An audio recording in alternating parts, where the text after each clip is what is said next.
There's really no loser here. Welcome to MsMojo, and today we're pitting Always Be My Maybe against To All the Boys I've Loved Before. Before we begin, we publish new content every day, so be sure to subscribe to our channel and ring the bell to get notified about our latest videos.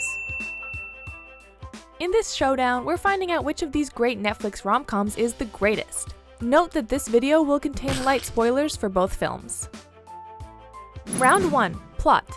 First, let's summarize the plots of each movie to fill you in case you're not familiar with them. To All the Boys I've Loved Before was released to Netflix in 2018 and is based on the book of the same name by Jenny Han. My letters are my most secret possessions. There are 5 total. Kenny from camp, Peter from 7th grade. It tells the story of Lara Jean Covey, a high school junior with a penchant for baking and letter writing. When it comes to the latter, she specifically has a habit of writing letters to the boys she falls for, without the intention of ever sending them. I write a letter when I have a crush so intense that I don't know what else to do. Rereading my letters reminds me of how powerful my emotions can be, how all-consuming. Somehow though, these letters find their way into the hands of the boys they're written for, and the action ensues from there. Let's do this. Always Be My Maybe is a movie that focuses on adults rather than high schoolers, following childhood friends Sasha Tran and Marcus Kim, who meet over a decade after having a falling out in their youth.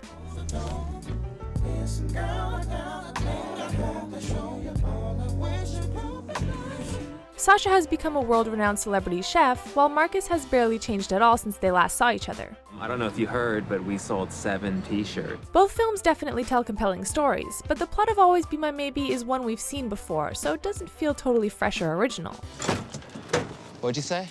I said this window thing came off in my hand. Oh, right. To All the Boys I've Loved Before, on the other hand, has a fun concept that kept us hooked the entire way through. Round 1 goes to Lara Jean and all the boys she's loved before. Winner, To All the Boys I've Loved Before. Round 2. Humor.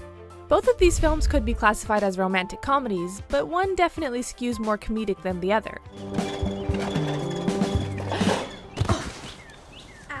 To All the Boys I've Loved Before has a quirky and subtle humor to it, with plenty of funny moments scattered throughout. I think it's really cool that you think I have golden specks in my eyes. It's just Jen and I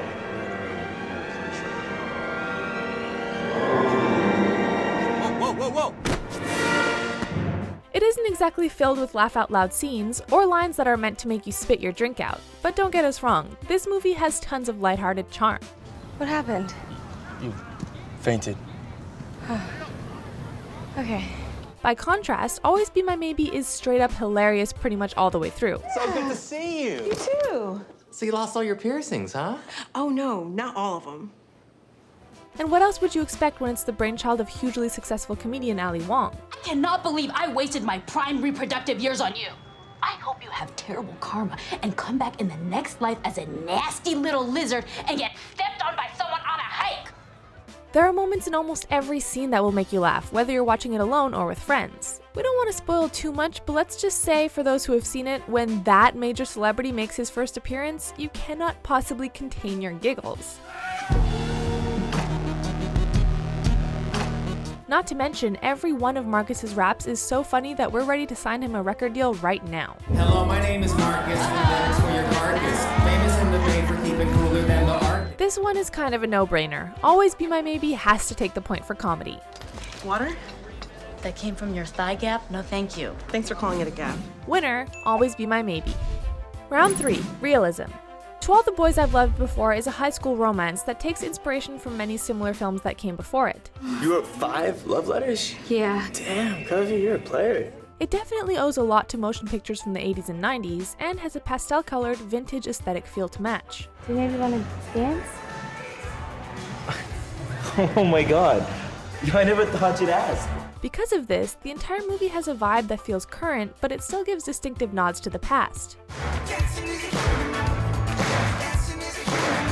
What comes along with that is a plot that has a bit of a fairy tale vibe. We know the whole way through that there's a happily ever after coming in the end. I'd always fantasized about falling in love in a field, but I just never thought it'd be the kind where you played lacrosse. Always Be My Maybe, however, definitely feels more rooted in reality. The worst fear in life is for me to have to tip somebody. That's how I learned to cut my own hair. It's not a movie that is full of grit, but it does have characters playing out situations that are relatable and familiar, be they good or bad. So you never want to step outside of this community, like ever? No. Like, ever? Sasha, I don't, okay? San Francisco's my home. These people are my family. I'm good. The argument that Sasha and Marcus find themselves in about her career is one that may be all too real for some viewers if they've gone through similar issues with a partner. Well, what about you? Stuck at home with your dad and that car? You have all this talent, and you waste it. You do shit with it, and you say it's because you don't need all that and you're happy, but really, it's because you're scared. Both of these movies are set in the real world and definitely have realistic elements, but Always Be My Maybe feels very of the moment and tells a story that we could imagine happening to anyone we know, perhaps without the celebrity aspect, of course. Good evening. Lamb carpaccio with a Caesar ice cream? Absolutely not, thank you. Sasha and company, minus the hickey guy, take the cake in round 3. Winner, Always Be My Maybe. You know, the stunt coordinator for John Wick taught me this game he invented. It's called Vicebreaker. Round 4, characters. The two leading figures in To All the Boys I've Loved Before are Lara Jean and her faux boyfriend turned real flame, Peter Kavinsky. Thanks for driving me. I'm sorry for the whole jumping you thing. Could have been worse, right? Both charmed the pants off of audiences, creating mega fans as soon as the movie was released for streaming. Lara Jean is the type of relatable girl that we're not used to seeing as a leading lady, and Peter is the teen heartthrob that we all wish could have been our fake boyfriend once upon a time. You say that you're scared of commitment and relationships, but you don't seem to be afraid to be with me. Well, there's no reason to be. Always Be My Maybe does a good job attempting to craft characters who are unique and feel fresh to the audience. You believe all this? Do you know what my parents gave me for my 8th birthday? Flip-flops. They achieved this in one way by making both of the leads and much of the supporting cast Asian American. This level of representation is definitely important, and adds something interesting to the story that we've rarely seen before in a Hollywood movie. Well, you haven't known me for a very long time. And P.S., have you seen yourself in those coveralls? You look like a homeless astronaut. Not only that, but by making Sasha a high-powered celebrity chef, they created a character that really has no comparison in recent media. We are honored to present our Visionary of the Year award to Sasha Tran. This one was a tight race because there are great characters to be found in both movies. But in the end, we've got to give the point to All the Boys I've Loved Before, because both Lara Jean and Peter Kavinsky seem to have struck a real chord in pop culture. First, we need to have a contract so we're on the same page about the rules. Guy rules? Come on, you really know how to zap the fun out of a situation. Trust us though, Keanu Reeves' appearance nearly swayed this one in the other direction. Hi, baby.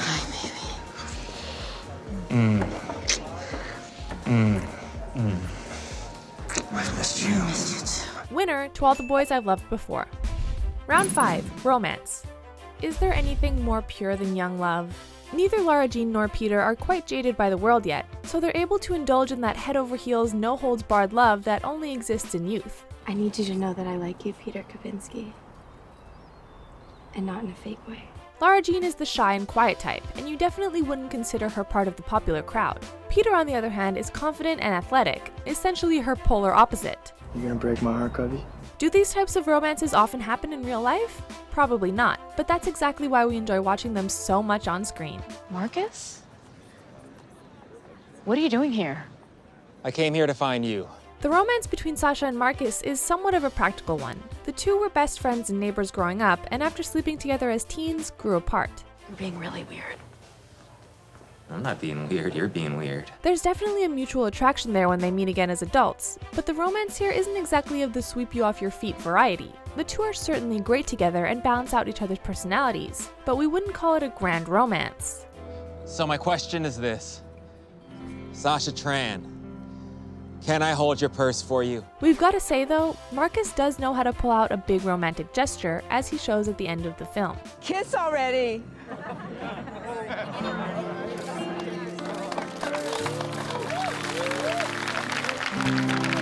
While we like both of these love stories, Lara Jean and Peter are still making us swoon even months after we first saw To All the Boys I've Loved Before. Winner, To All the Boys I've Loved Before. It looks like To All the Boys I've Loved Before takes this one with a narrow victory of 3-2. But really, both of these are great movies, and there's nothing stopping you from streaming them both over and over to your heart's content. Do you agree with our picks? Check out this other recent clip from MsMojo, and be sure to subscribe and ring the bell to be notified about our latest videos.